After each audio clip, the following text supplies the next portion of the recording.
folks, we're back. And no, I haven't aged prematurely all of a sudden, even though has been a lot of pressure. We are back with another episode of Unfinished Business Television. Sorry about that. We're back with another episode of Unfinished Business Television.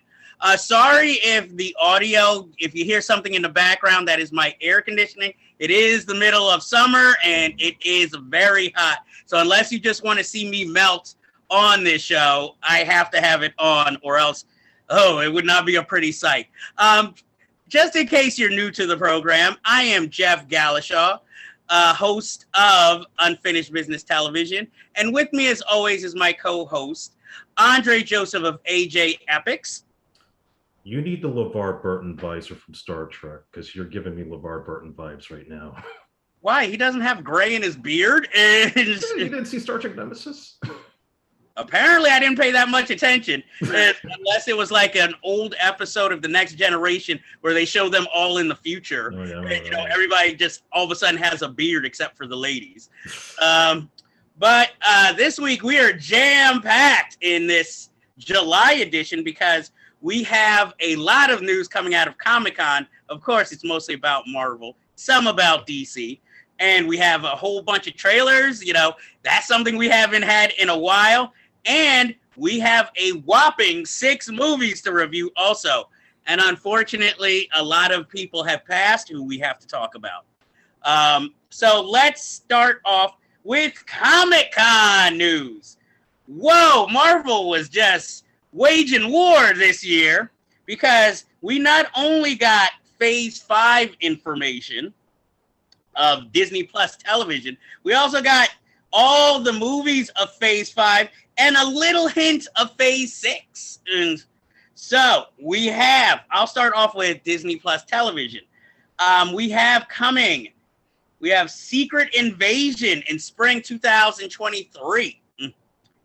Then we have Echo, the series, in summer 2023.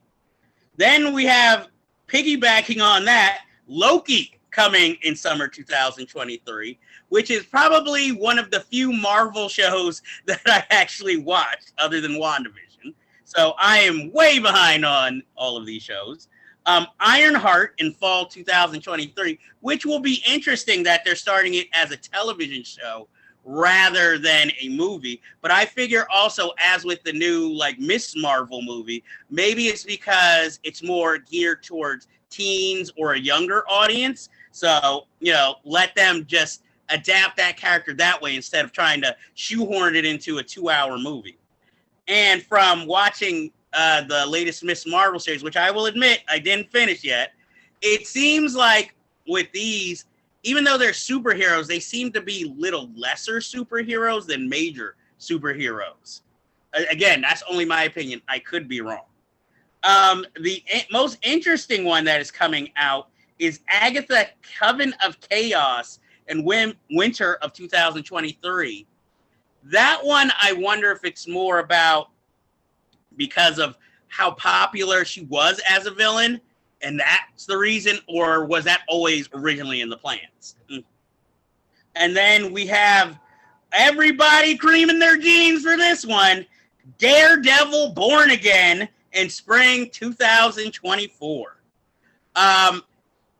Okay, Andre, do you have anything to comment about any of these individual titles?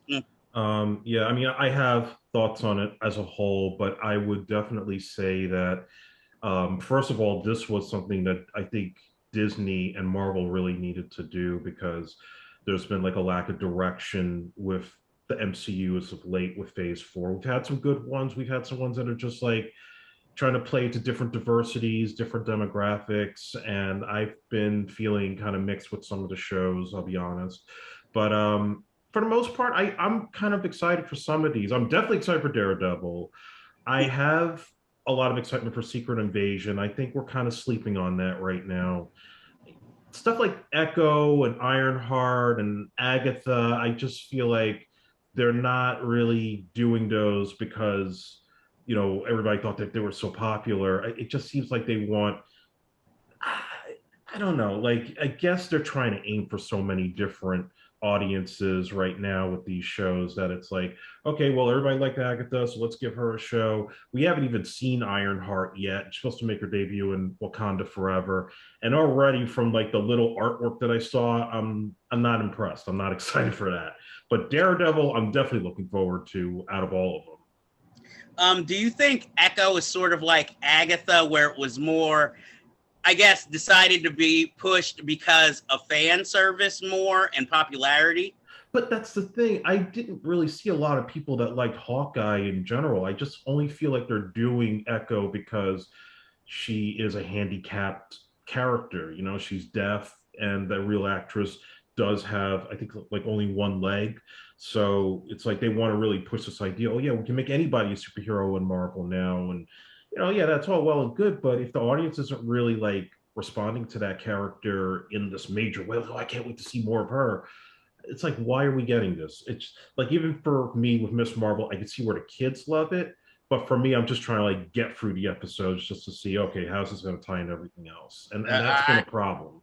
I'll admit that is why I'm watching Mrs. Marvel and have the same feeling. Yeah. Because really, I guess because it got most of the positive reviews out of the other like Marvel series that, other than the ones I've seen like Loki and WandaVision. Mm-hmm. That's why I gave it a chance. But I'm just like, maybe it's just I'm too old, or maybe I'm not into the Marvel universe as much that I find this as interesting as I should.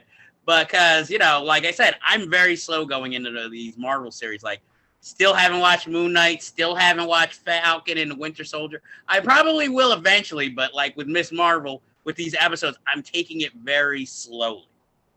Not saying it can't be all worth it, but I guess the positive thing I will say about Miss Marvel that I've seen so far is that I liked how they did all the screenshots, the animation, and how that in the beginning. That's inventive. And I guess, again, I've only seen the first 3 episodes. I'm shocked that it's the directors of Bad Boys for Life who directed, because I'm like, well, if they're directing, I'm expecting like a lot more action, But the funny thing, I remember they were interviewed after Bad Boys came out, and they said that, oh yeah, we've been talking with Marvel and talking about how like they want to do Deadpool or they wanted to do Blade because it fits with the Bad Boys type of style that they do, and they get Miss Marvel. Like the cleanest of the clean. Yeah. I can't comment on Echo because, again, I didn't watch Hawkeye, another series I haven't watched. So my thing is, now you said you had a general opinion about all of Phase 5 television, Disney Plus. Is your opinion on just the television shows or the whole Phase 5? I would say Phase 5 as a whole. Okay, so then we'll wait till after we deal with the individual Phase 5 movies now. Now, for all of you who get all your pads out or whatever you write on ready, because we're going to go through the movies that are planned for Phase 5. Now, we have Ant-Man and Wasp, Quantumania, coming out February 17th, 2023. Do you have anything to say about that title? Yeah, they said there's going to be some big surprises that are going to shake up the MCU. So right now, we know Bill Murray's going to be in it, but they're not saying who his character is going to be. MODOK is going to be one of the villains, so I'm excited to finally see him on screen. We'll see Kang the Conqueror again, and they now show Jonathan Majors in a comic-accurate outfit, just like the Kang in the comic book, so that should be exciting. I think, and this is a spoiler if you haven't seen Ant-Man and Wasp, I think Hank Pym and his wife are going to die in the movie. Oh, that would certainly shake it up and kind of give Paul Rudd's character like really having to be on his own, except Wasp. So that will be interesting. I'm looking forward because these have become like kind of a favorite. And unlike a movie we're going to talk about later, they seem to be able to blend the comedy with the plot so that it moves it forward rather than just being a comedy for comedy's sake. I'm excited. I just like that you're excited for MODOK of all characters. I'm like, is this going to tie into his animated series then? Oh, hell no. But I think of like the Iron Man cartoon from the 90s when he was like one of the main bad guys. Oh, because I was going to say, hey, Patton Oswalt is a welcome addition to the Marvel universe if he chose to come back. And he did come back. You didn't see Eternals? No, I didn't. Okay, I won't get into it right now. We'll have to review one day. See, I do not want to see the hateful comments that I did not see Eternals. It takes time, people. I am not a Marvel devotee. Okay, I have other things to watch too. Then we have the inevitable Guardians of the Galaxy Volume 3 on May 5th, 2023. I'm going to save my comments for the Thor Love and Thunder review when it comes to my commentary about that team as a whole. But I will say I'll probably see it because I saw the first two movies in theaters and I enjoyed them. And, but maybe I will also need my extra supply of wine when I watch that one like I did with part 2. Do you have any commentary on that?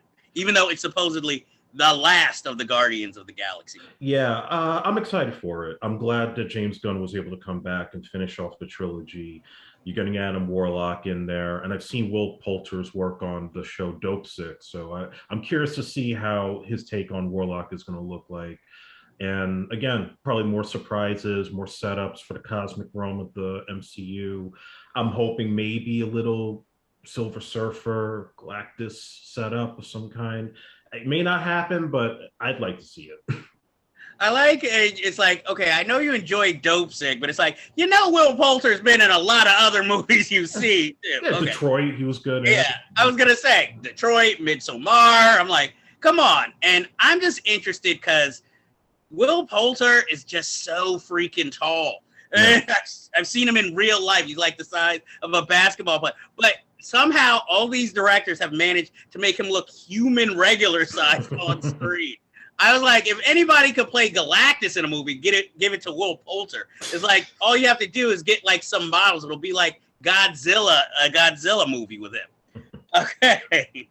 So next we have The Marvels in July of 2023. Obviously, I'm guessing this Miss Marvel series is helping to build up to that movie. Yeah.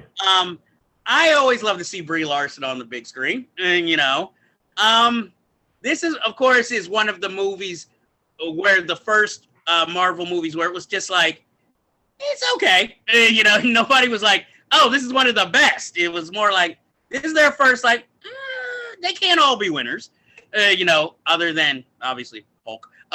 But so I know nothing about this movie, but I am interested in it. But it's one of those, like, I have to see or learn more before I can officially get excited about it.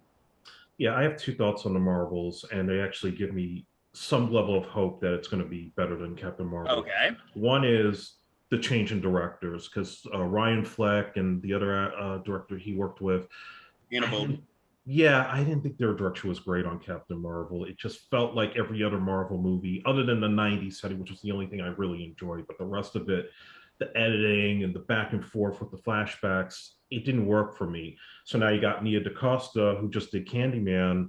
She's directing. And all right now. I think she's going to do a much better job than those two. She'll probably maybe put her stamp on it. And the other reason, which I can't spoil for you because you haven't finished Miss Marvel yet, but there's a certain thing that happens at the end of Miss Marvel that I believe is going to pay off in this movie and set up Phase 7. I think I know what you're talking about because spoilers online, so we won't get into that here. Maybe next episode when I finally have finished the whole series of Miss Marvel, we'll talk about. I'll make a special note to mention it next episode. So look forward to that, folks. Then, of course, we have the one we've all been waiting for, Blade, in November 3rd, 2023. Yeah, I'm excited. I'm hoping somehow we can get a Wesley Snipes cameo in there somewhere. Me too. It's probably the first action film we've seen Mahershala Ali in a while. Since Battle Angel Attila, where he was the villain. I'm excited for this movie. I can't wait. I'm interested to see how it ties in to everything in Phase 5, because Blade, I guess maybe because how it was presented before, always seemed like more of a standalone. And now, they're tying it into everything. So it would be interesting to see how, they kind of do it. Like, is he just going to, face his own villains, or is it going to be, in the whole universe where we see some, sort of like how the Punisher we only saw on the Marvel TV shows, and then they finally gave him his own series, but yet so far they haven't brung him up in anything else. So I always call those the local heroes, like your neighborhood hero, even though Spider-Man was supposed to be a neighborhood hero, but they managed, hey, let's bring him into the whole universe and other ones. Any commentary on Blade? Yeah, I know there's concern because it's not going to be R-rated like the Wesley Snipes movies. That doesn't bother me. No, I think they'll probably, you're going to start to see more of Marvel pushing to the edge of almost going R, but not quite going all the way. Like you saw that with Doctor Strange and how that was able to sort of balance the Sam Raimi horror with the typical, up in the air, happy Marvel type of style. And so, Blade is probably going to be like almost like a little bit of a transition point. And you'll probably see some of the same villains used again, like Deacon Frost and Dracula, and maybe other villains from the Night Stalkers that we haven't seen yet on screen. I'm putting my money we probably will not see Mobius. Or at least a different interpretation, maybe. I've heard there's talks, but nothing I can really get serious about. Well, I'm sure Jared Leto will be excited. But since you are talking about pushing the R, or gently pushing the R, obviously Daredevil Born Again is going to have to be one of the, other than Blade, is probably the other title that comes closest to pushing that limit. Yeah, and I don't think you should change that at all. It should still retain the same tone as the Netflix shows. Hey, I just want to see like more people coming back with concussions from being hit repeatedly in the head with these batons that he used, or just killed, because I'm just like, there is no way nobody's getting serious damage. I just want a comic accurate bullseye. That's it.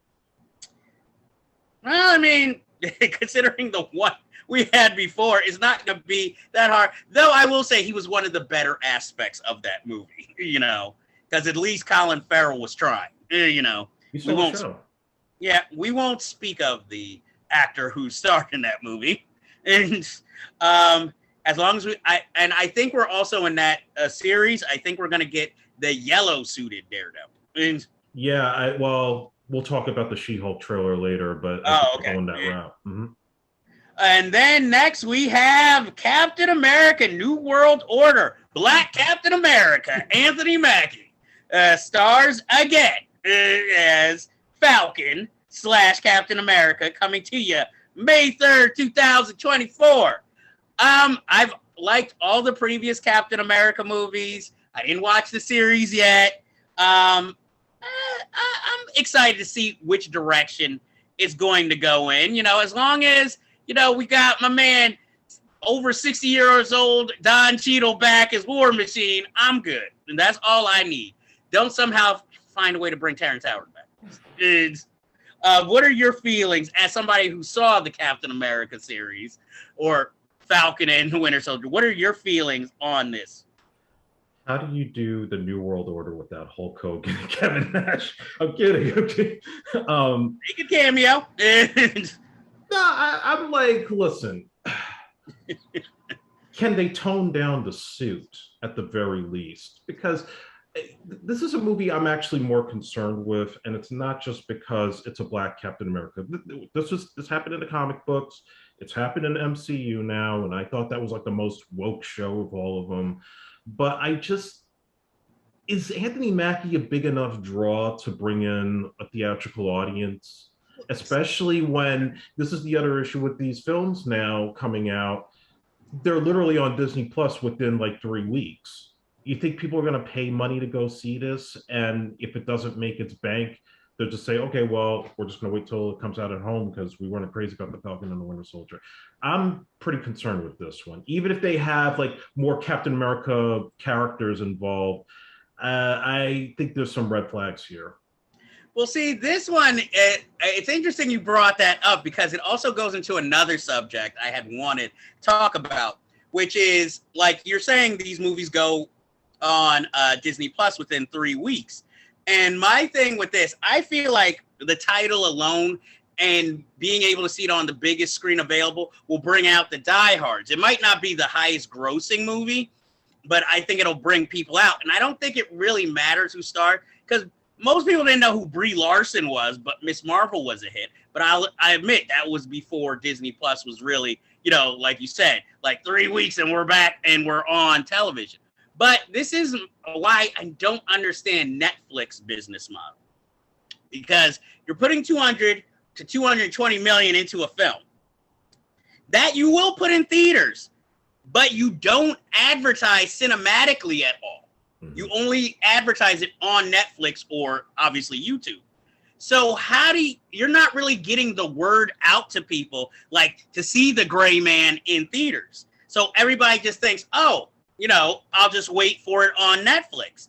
And that's fine when you're doing maybe a movie like Senior Year, which, has just one star or recognizable stars. But something you spent 220 million, I feel like some of that should be spent on advertisement and then also to make sure you get your money back. Because, yeah, you get viewers and they don't want to explain how that financially works for them. But I'm like, when you want to get any extra dollars you can. And since they're always complaining about losing subscribers, you should also kind of make your presence felt outside. Like I said, you have the Marvel movies with Disney Plus. They're going to make a profit, even though everybody knows within a month they'll probably be on Disney Plus. Why can't they do the same for Netflix, do the same with their movies? Like, instead of like, hey, Gray Man comes out a week before we put it on, why don't they do it like a month before if you want to see it theatrically? Then you can watch it on Netflix because at least you're making your money back, especially if you're going to keep handing projects to big stars who are known more cinematically. So I guess that I don't understand Netflix's process, especially when they seem to be dealing exclusively with The Rock or Kevin Hart, who this makes 2 movies coming out this year for him on that channel. And my thing is, it might make the actors like Kevin Hart maybe want to experiment and try more if they know it's going to make it to a theater rather than, it's just going to be on streaming. Because even though we're not reviewing it, next time, hopefully we'll review The Man from Toronto. And with that movie, it's like, nobody seems to be trying much. It's like, okay, I'm going through the motions. Like, how much am I getting paid? Okay. There's nothing innovative about it. I think I spoiled my review already. But, so going into what you were saying about Captain America, it just reminded me of that and my issue with that. So next we will go with the final Phase 5 movie, Thunderbolts, coming out July 26, 2024, which seems to be Marvel's answer to Suicide Squad in its own way. But I'm excited to see Julia Louis-Dreyfus in an action movie. I think this might be her first, where she actually plays the main role. I want to see Julia Louis-Dreyfus be bitchy and kick ass, at her age. That will be interesting. I've heard of the comic book, but I've never read the comic book. So, Andre, as more the comic historian here, what are your thoughts on the movie? I mean, of course, I'm aware of the characters. I'm aware of Red Hulk, and I don't know how they're getting around William Hurt being dead. Recast. Yeah, obviously, U.S. Agent. We had that with Wyatt Russell on Falcon and Winter Soldier, Yelena, and a couple of the other characters. Oh, and I think Zemo's going to be in there. Yes. But again, is this something people really want? I mean, yeah, like you said, this is the Marvel Suicide Squad.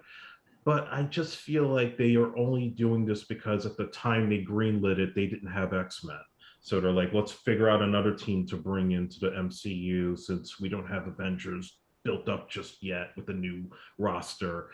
And again, it'll probably make a lot of money and it'll probably be pretty good. But I'm like, there's all these other characters that we'll obviously go over in a bit, that I feel like should be getting top priority before you start getting into the Thunderbolts and, Nova or anybody else that they're announcing soon.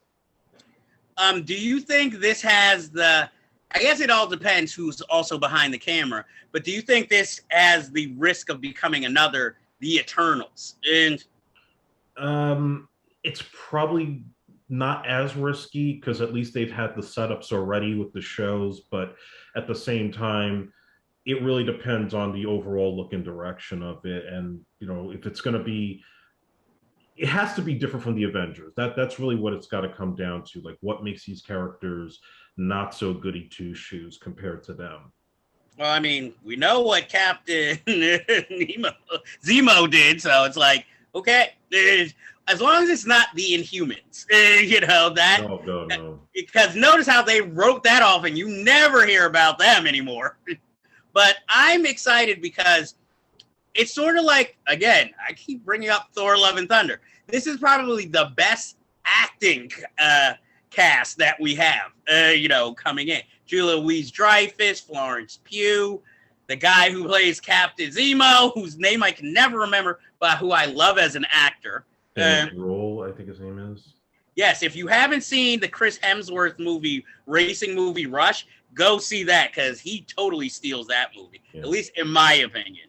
And it's a Ron Howard film, so take that how you will. Now we're going on to Phase 6, which so far only has 3 titles that we know of. We have the one I know Andre's looking forward to, if they do it right, that they've attempted many times. Fantastic Four, coming out November 8th, 2024. I don't think I'm the best judge because I didn't totally hate the last Fantastic Four. It had some things I liked in it. Having said that, I only a few years ago watched the first Fantastic Four with Jessica Alba and all of them. And while it's not great, I didn't hate it. And it is better than the last interpretation they did. And then part 2, soon as they, I would say, Caucasianed up Jessica Alba, I had little to no interest. The only reason I was interested in maybe trying to watch that movie was Silver Surfer, which I thought had a good screen adaptation of his character. And, I wanted to hear Lawrence Fishburne as Galactus, It was like, interesting choice, even though we never see him. And I'm hoping if they ever do introduce Galactus, maybe they stay with Lawrence Fishburne, because he's a good choice. He's got that voice, He was already in Ant-Man and Wasp as Bill Foster. Hello, audio deterioration. I'm like, or get somebody with a well-known voice, not Morgan Freeman. Bryan Cranston. No, I'll tell you a really weird choice. Bring in Werner Herzog. No one would expect that. And then they'd all be wondering, why does he have a German accent? I'm like, I'm sorry. If I was going to have, of all the people, he'd be one of the people who I would want to narrate my life. So and that's why I say, bring him in. Do you have, do you think they're going to keep John Krasinski? I hope so, but I keep hearing conflicting reports that his appearance was just a one-off and they're going to probably go younger with the team again, just like they did with the Trank movie. So there's still, the only thing I think they confirmed was that it's not going to be an origin story. And I don't know if it's going to be a period film set in the 60s or if it's going to be in modern times. So a lot of mystery with the lineup, who they're going to cast. And obviously John Watts was supposed to do it, but he backed out. Some say exhaustion, some say there were creative differences. And then at one point, I knew I had to take this with a very small grain of salt when I heard a rumor that they were offering it to Steven Spielberg, that he was going to be the one to do justice to it. And I thought, that would be great, but you think he's going to play in that sandbox and be controlled by Kevin Feige? Probably not. No. So I've heard Bryce Dallas Howard's name come out, and I think she would be pretty good for directing it, or even playing Sue Storm. But I don't want to hack doing it. I don't want to hack director. It's got to be someone that really knows how to balance out that family dynamic, make it fit the MCU, and do something that really does justice to Marvel's first family and not just treat it as an afterthought, which I think the other movies had done. Well, I mean, if he didn't mess up the Hulk, this might have been the film where I thought Ang Lee could maybe try this, because he definitely needs a comeback. But also I think maybe Ang Lee should stick to dramas at this point, because his action films always come up kind of short, unfortunately. Gemini Man. Yes. That's what I was trying to, without pointing it out. But I mean, I have like wild off thoughts that I would like. Like, I would like to see a John Woo, but this isn't as action oriented as the stuff he's usually attached to. But I'm like, even though I know he would never play in this sandbox, a Michael Mann Fantastic Four, but it would be old. He'd pick old, hard, grizzled people throughout the film. You know who should honestly do it, because I think he would bring in the passion? Chris Columbus. He was going to do it in the 90s. He was the reason why it went to Fox after that horrible Roger Corman flick, but it didn't work out, and he just ended up taking a producer credit. He's not doing anything right now other than that Christmas movie with Kurt Russell. So, let's get him back to his old glory. I don't know. See, Chris Columbus, I respect those who have passed, but I feel like he's kind of like Ivan Reitman, where it's like, you've made great films before, but you're kind of past that point. But you see, an Ivan Reitman or even a Jason Reitman can make it work.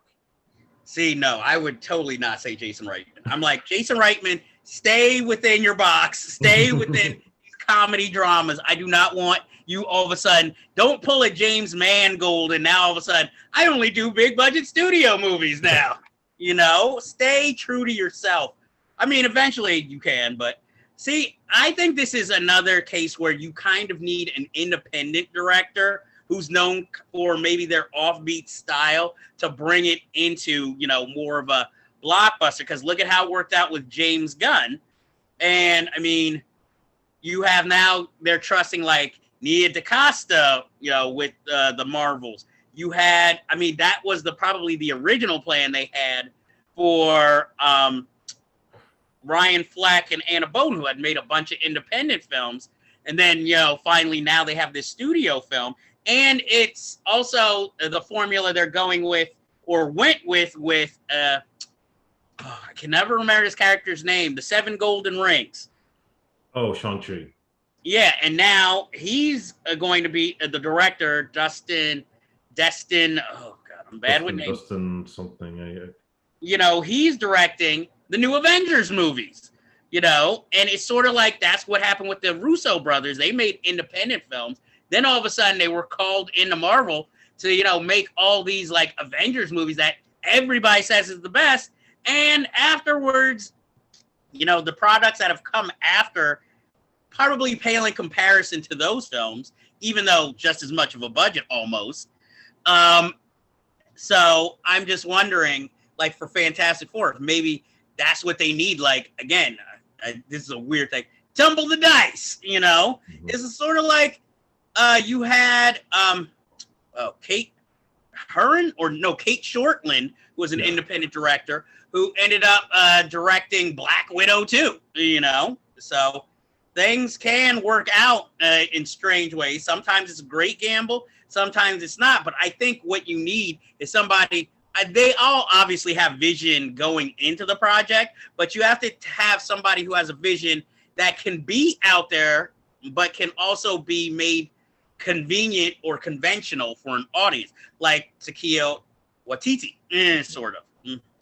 And also, the other 2 movies in Phase 6 are Avengers Kang Dynasty on May 2nd, 2025. And then, I don't know if this is going to be a follow-up or a new introduction for Phase 7, Avengers Secret Wars, coming out November 7th, 2025 of that same year. Kang Dynasty we knew was inevitable. And I'm wondering by then, will we get West Coast Avengers? I think that's where it's headed. Interesting for Wonder Man, and then at least Hawkeye's like, hey, and I'm wondering how they're going to fit Mockingbird in there, or if they're going to fit Mockingbird in there, and introduce that. Well, it wouldn't make sense with the way the movie's storylines have gone now. And then Avengers Secret Wars. Are we talking the Beyonder Secret Wars or the later Secret Wars? I don't know, but I'm actually, and this goes back to my point. I was a little shocked when they actually decided to announce Secret Wars was happening, because I thought that was going to be a longer way off than what we're getting right now. And I think this is only because I think they're in a panic mode, because these last couple of movies outside of Spider-Man, they haven't really met expectations. And it's, you can blame it on the pandemic and other things, but I think it's just the fact that you don't have the marquee characters in play other than Thor and Doctor Strange. So with box office being kind of tepid with Black Widow and Shang-Chi and Eternals, they needed sort of this pep rally moment to get everybody excited again. And that's why I think they went and blurted out that particular movie along with some of the others and the Disney Plus shows that haven't been shot yet. And also keep in mind, there's a number of other release dates. They haven't even announced what the projects are going to be. But as far as X-Men is concerned, I'm hearing it's not going to be till phase 7 because of the old existing contracts with Fox that don't allow them to recast until 2025. So that's why right now you may be getting the breadcrumbs and you may have Patrick Stewart in Doctor Strange, but as far as seeing a new Wolverine or a new Cyclops, we're going to have to wait a little while longer, unless they shock us. We are getting another Deadpool, but they didn't say exactly when that's going to come out, but we know it's happening. Well, Taron Egerton, rumored to play Wolverine, yeah, has been posting a lot of gym pics. But I'll say this, if they can't cast till 2025, I think he'll be age appropriate for the role by then.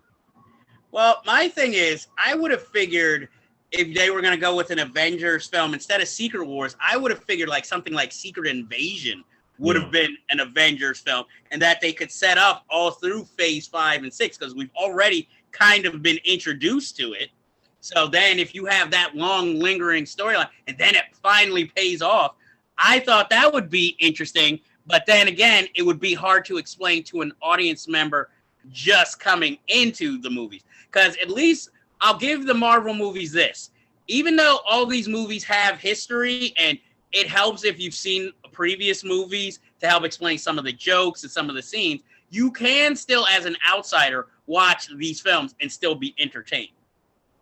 So I'm hoping, Secret Wars, they'll probably, like you said, have a whole bunch of other movies in phase 6 that we haven't heard about yet. I'm still hoping for a Luke Cage return, Yeah, and of course, Sony still owns Spider-Man, so that's always going to be. Yeah, they have the say on when that comes out, and if they make a new deal with Tom Holland, and then they tie it in with everything else from there. Yes, their Sinister Six movie that they're determined to make. I'm like, and and they keep making these Venom movies, so I'm like, hey, they keep making money. So they're giving Bad Bunny a movie. Why? For a character nobody even knows about, El Muerto. Well, I don't know. We're getting a Blue Beetle movie. So get from Cobra Kai. That might be fun. But it's just not exciting. That is something where you're like, Disney Plus or Netflix, have your own version of whatever. Because I'm just like, I'll see it. And it's sort of like you said, it's sort of like with Miss Marvel, how that is serving, a certain cultural community and giving, and, showing diversity. I feel like Blue Beetle is also that, even though it's not one of the bigger name characters. And hey, Bad Bunny's going to be in that new Brad Pitt movie, so why not? Hey, he sells records. He could sell them movie tickets too. Hey, people pay to see that guy who stars in The Valet. Okay, so why not? He looks like he works in The Valet. Yeah, but also, what was that other movie that was #1 where he takes care of kids and he has a painted on mustache? I have no clue. Look, he has the only role I will give him credit for being entertaining is Dora the Explorer, the movie. Where he plays surprisingly, spoiler here. Yes, I'm spoiling Dora the Explorer the movie. The villain, secretly, after playing the wimp throughout most of the movie. So that is all the movie news we have for this time. Sorry, it's all Comic-Con based. But guys, do you really want more news? These were the biggest stories. What else are we going to talk about? So now we move on to trailers. And guess what? The Marvel train don't stop because most of the trailers are from Marvel. Except for I'll start off with DC. We got finally a trailer for Shazam, Fury of the Gods. It looks fun. It's, nice to see the team still all together. And, the kids are growing, and again, it seems to have this whole family theme. So it's cute, Demon Hansu is back, finally after dying in almost every other movie he's in. Hopefully, they resurrected him. So I guess he's going to be, the guy, the wisdom, the Obi-Wan Kenobi. And, you have villains. And correct me if I'm wrong. Is Lucy Liu one of the villains? Yeah, it looks like she's one of the villains along with her. I'm happy to see her back on screen. I'm like, finally, hey, I like Charlie's Angels movies. You were the shit as O-Ren Ishii. So come back, Lucy Liu, under a lot of makeup. But, I like the first Shazam movie, surprisingly. And with Black Adam being set up, DC's going to have to stop playing everything close to their chest and decide, are you bringing back Henry Cavill or not as Superman? Because there's a lot of Superman-related stuff happening. But you're not, you're still playing close to the chest. We're going to find out eventually. Look at Spider-Man. Everybody found out about that way too early. So, what are your thoughts on the Shazam trailer? I liked it. I liked the first movie. I thought it was cute. It was fun. In some ways better than some of the other DC films. So I do look forward to it. But what I noticed was when he's talking about the Justice League, you notice you don't see Ezra Miller's face in the Flash shot. And of course, you had your Aquaman shot, but completely no mirror in there. They still don't know how they're going to handle that shit next year when those movies come out. And that was the other elephant in the room throughout Comic-Con, was the fact that these movies are coming out next year and there was no presentation for them. So that tells you they're still trying to figure out how to put them out or how to deal with the fallout of the mess that they've made. I think they're Mel Gibson in it. Hoping everybody eventually, there is no Ezra Miller problem. Eventually they'll come out and then people will be like, oh yeah, Ezra Miller. Oh yeah, he was problematic. But you know what? This looks so entertaining. And hey, it worked for, what was that? That Ridge movie, the war movie Mel Gibson directed. Yeah, that's so Ridge. But also, I'm thinking of when Jersey Girl came out with Ben Affleck, and he was with J-Lo the first time before they got married recently. Congratulations. And it was coming off of Geely bombing so hard that the studio panicked.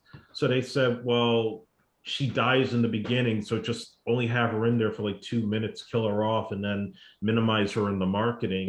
So they didn't go and reshoot because everybody was tired of Ben and Jen, or even Armie Hammer with Death on the Nile. He ate somebody, but we're not reshooting the movie for him, so he's still going to be in it. Just keep him in the background in the poster. But see, the whole problem is all these are supporting roles, and then we have... This is our lead. We can't bury him anywhere, So that's so DC just has it's trying to overcome that. So they'll distract us with, "Hey guys, guess what? We're making another Joker movie, and it might be a musical." On the heels of that, we also have She-Hulk Attorney at Law. The television series trailer came out with a lot more footage. It looks like it's going, like you said, it looks like it's going to be a fun series. It'll probably be substantial in some way because everything in Marvel must be. It kind of has an action sitcom tone, and you have Mark Ruffalo as the Hulk, looking like at least he'll be a supporting character. And you have Titania, who seems to be one of the major villains. And like you said, Daredevil ends up being in this series since She-Hulk is also an attorney.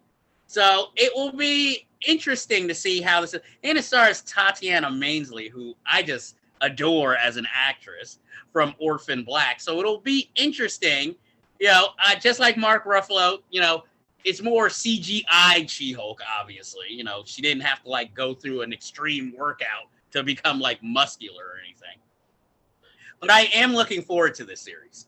Yeah, I'm actually looking forward to it now after that first trailer, just because now you can see they've worked on the CGI a little bit more. It's still not great, but it's improved compared to the first time. They showed more of the cameos, so not just Daredevil, but Wong's going to be in it. They showed Tim Roth as Abomination. Emil Blonsky. And so they're really trying to set up that, anybody could show up in this series. And the fourth wall thing, I think, is kind of interesting because, WandaVision, it made sense for how that was constructed. But doing it here is making me wonder, is this going to be a step towards Deadpool? Because once you start getting into that territory, you got to really explain how that's all working within an already established framework of the MCU. Do you think a secret or a surprise will be Tim Blake Nelson as the leader? That would be great if they paid that off. I think he'll be in it. Yes, because it seems like we might be getting Doctor Doom in this phase. It's a rumor still, but maybe in another upcoming Marvel film. I wouldn't be surprised if Liv Tyler comes into the show somehow. She needs to work. And I wouldn't complain. I mean, I love my Jennifer Connelly, but she was not a part of the Marvel, but I still say Sam Elliott can now officially replace William Hurt, since he originated General Thunder Ross in the non-Marvel Hulk movie. There's been some rumblings, but nothing I can confirm.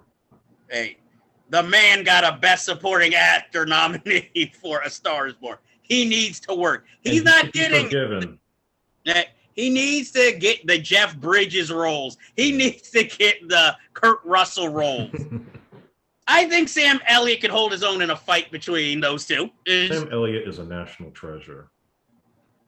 He is, even though he does sometimes. Him and Chris Christopherson, they have that same vibe, even though Chris Christopherson is. He should come back too. He was Whistler. Just recast him in something else. Hey, he was in Pee-wee's Big Adventure. Only because Heaven's Gate killed his career. Which one? Heaven's Gate. Not really. He still worked, Like you said, he was Whistler. Nobody was like, hey, that's the guy from Heaven's Gate. I'm not going to see this movie. Fuck you, Chris Christopherson. You made me waste. What were movie tickets back then? You made me waste my $3. Hey, I have no problem with Chris Christopherson. I mean, come on. Bradley Cooper was basically doing an impression of him and Sam Elliott. So I just say Taylor Sheridan, since he's writing all these Westerns, you can't write a role for Chris Christopherson. You gave Sam Elliott a job. Yellowstone 1965. Hey, he could be Sylvester Stallone's mentor in that series he's making with him as a gangster in Chicago. Why not? Hey, see, I am putting out pitches here, guys. I should be somebody's agent.